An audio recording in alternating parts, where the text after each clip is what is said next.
गलत है आप तो युवा है, ये नाला ऊपर पानी कैसे जाएगा इसमें? ये गलत है ना, नीचे होना चाहिए। इस पर ट्रैफिक में भी दिक्कत आएगा, सब में दिक्कत है। ये नाला नीचे होना चाहिए। सरकार तो कुछ नहीं पैसा खाना चाह रही है। नाला अगर नाला पानी सड़क पे आएगा तो नल्ले के जो पाइप लगे हुए हैं पानी जाने वाले वो 1 फुट ऊपर है सड़क के। अब 1 फुट पानी सड़क पे जाएगा पूरा। अगर सड़क, आप कितने साल से रह रहे हो यहाँ? हम तो 50 साल से हो रहे हैं। कभी पानी भरा है या? कभी नहीं, कभी पानी नहीं भरा। और सड़क ऊंची करेंगे तो आपके मकान नीचे हो हाँ, जाएंगे। अब जरूर पानी भरने की आशंका है। अब जैसे 4 फुट लोग हैं सिकंदर कंपू में, 50 साल 50 साल ये सड़क है और इसमें जो नाला इतना ऊंचा बना दिया है, तो क्या सड़क ऊंची होगी? ये तो नाला तो और गलत बना हुआ है। नाला तो और नीचे होना था, क्योंकि सड़क पहले से जो है 3 फुट ऊंची हो चुकी है। तो अगर जो सड़क के हिसाब से ऊंची करेंगे तो मकान नीचे रह जाएंगे। मकान नीचे हो जाएंगे, मकानों में पानी बैठेगा। साथियों नमस्कार, इस समय हम खड़े हैं बेटी बचाओ तिराहा पर, जो यहाँ से सिकंदर कंपू के लिए जाता है। बेटी बचाओ से सिकंदर कंपू का रोड है। अब 6 करोड़ 72 लाख रुपए से बनने वाली इस सड़क, डिवाइडर और नाले पर गौर कर लें तो हम पाते हैं कि नाला ऊंचा और सड़क नीची कर दी गई है। आप देखेंगे तो नाला ऊंचा है दोनों ओर, कम से कम 2-2, 3-3 फुट ऊपर रखा गया है। पानी क्या ऊपर को चढ़ेगा?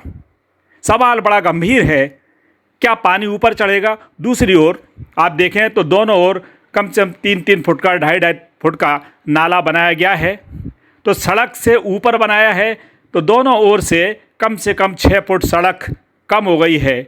ऐसे में आने वाले समय में ट्रैफिक जाम होगा।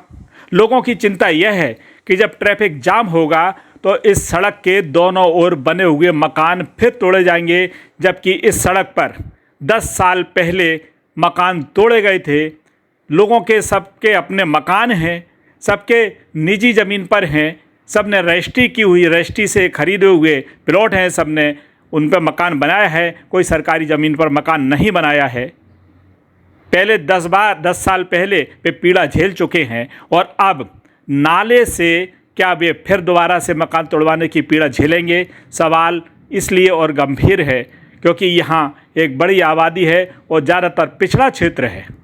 में खड़े हैं और ये सिकंदर कंपू के ही लोग हैं। तो आपको कितने साल हो गए सिकंदर कंपू में? 50 साल 50 साल ये सड़क है और इसमें जो नाला इतना ऊंचा बना दिया है, तो क्या सड़क ऊंची होगी? ये तो नाला तो और गलत बना हुआ है। नाला तो और नीचे होना था, क्योंकि सड़क पहले से जो है 3 फुट ऊंची हो चुकी है। तो अगर जो सड़क के हिसाब से ऊंची करेंगे तो मकान नीचे रह जाएंगे। मकान नीचे हो जाएंगे, मकानों में पानी बैठेगा। तो इंजीनियरों की क्या योग्यता है? मुझे तो कुछ नहीं लगता, कोई योग्यता नहीं है। मतलब गलत आप है तो युवा है, ये नाला ऊपर पानी कैसे जाएगा इसमें? ये गलत है ना, नीचे होना चाहिए। इस पर ट्रैफिक में भी दिक्कत आएगा, सब में दिक्कत है। ये नाला नीचे होना चाहिए। सरकार तो कुछ नहीं पैसा खाना चाह रही है।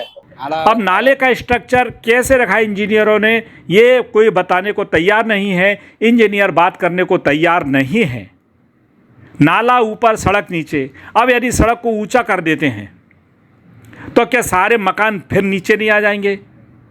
इसी बात का क्षेत्र के वासी विरोध कर रहे हैं और आश्चर्य यह है कि इस क्षेत्र में कोई भी नेता उनकी पीड़ा सुनने नहीं पहुंच रहा। अधिकारी पूरी तरह से मनमानी कर रहे हैं। हमारा सवाल यहाँ नहीं है कि 6 करोड़ 72 लाख रुपए का एस्टीमेट सरकार ने बनाया है। वो एस्टीमेट तब बनता है जब सड़क, जब मिट्टी, गिट्टी, सीमेंट, मजदूरी, सब का जो निचोड़ निकालते हैं, कैलकुलेशन करते हैं, इसको PWD मैनुअल कहते हैं, उसका निचोड़ करते हैं। वो 6 करोड़ 72 लाख रुपए लागत निकाली और ठेकेदार तोमर बिल्डर, जो प्रताप सिंह तोमर हैं, उन्होंने इसे 26.33% बिलो पे ले लिया है, कम पे ले लिया है। और ये पूरा काम केवल और केवल 4 करोड़ 95 लाख रुपए में करने को तैयार हैं। यानी 1 करोड़ 80 लाख रुपए वे क्या अपनी जेब से लगाएंगे? सवाल गुणवत्ता पे आता है। क्या इस सड़क की गुणवत्ता, डिवाइडर की और नाले की गुणवत्ता रहेगी? क्या इंजीनियर 1 करोड़ 80 लाख रुपए में कम करने को जो ठेकेदार तैयार हैं उसकी जांच करेंगे? सवाल आगे भी खड़े होते रहेंगे। अब वो ठेले वाले आ जाते हैं और पानी ट्रैफिक जाम हो अपना यहाँ जो खड़गड़ ठेले वाले खड़े होते शाम को। अगर ये नल्ला नीचे होता तो रोड दीवार से मिलती, ये ठेले 3 फुट पीछे और पहुंच जाते। भाई वो भी अपना व्यापार कर रहे हैं रोटी का। पानी कहाँ जाएगा? ये पानी सड़क पे आएगा। जो नल्ले के जो पाइप लगे हुए हैं पानी जाने वाले, वो 1 फुट ऊपर है सड़क के।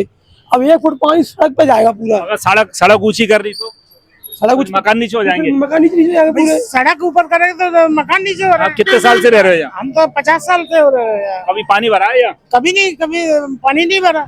और सड़क ऊंची करेंगे तो आपके मकान नीचे हो जाएंगे। अब जरूर पानी भरने की आशंका है।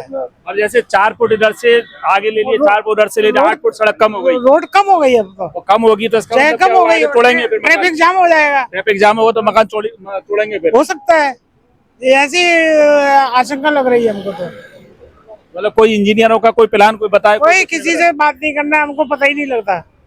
कोई यहाँ आता है? कोई यहाँ पे? कोई नहीं आया।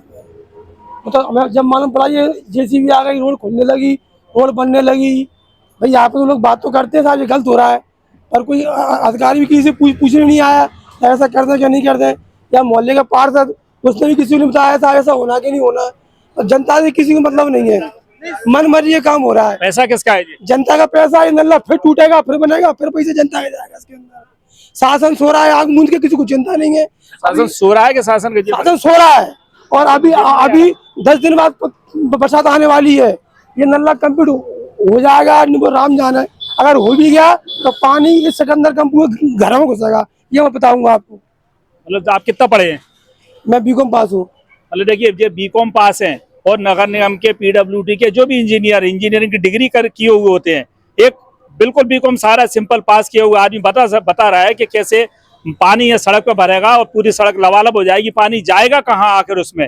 और जब 4 फुट इधर से 4 फुट उधर से दोनों तरफ से 8 फुट सड़क कम हो गई, और जब 8 फुट सड़क कम हो जाएगी तो फिर यहाँ ट्रैफिक जाम होगा। जो ट्रैफिक जाम होगा तो फिर प्लान बनेगा कि यहाँ के मकान तोड़े जाएं, जबकि 10 साल पहले ही यहाँ मकान तोड़े गए हैं, दोनों ओर के मकान तोड़े गए हैं, लोगों को सड़क पर ला दिया गया है। इस क्षेत्र में गरीब क्षेत्र है, पिछड़ा क्षेत्र है, गरीब आर्थिक रूप से कमजोर लोगों का क्षेत्र है। और यहाँ इस प्रकार से इनका आक्रोश देख सकते हैं कि पूरी सरकार की तानाशाही इसको कहते हैं, मनमानी इसको कहते हैं। सुनने को कोई तैयार नहीं। क्षेत्र के पार्षद को किसी प्रकार की फुर्सत नहीं, क्षेत्र के मंत्री विधायक को किसी प्रकार की कोई फुर्सत नहीं। जनता पिसती है, लुटती है, लुटती रहे। जनता का पैसा है, जनता टैक्स के रूप में पैसा दे रही है, और इससे साफ इन लोगों को कहना है कि अधिकारी अपनी जेब भर रहे हैं, नेता अपनी जेब भर रहे हैं। कैमरा पर्सन PN वर्मा के साथ बिल्लू बादशाह के लिए हरीश चंद्रा की रिपोर्ट।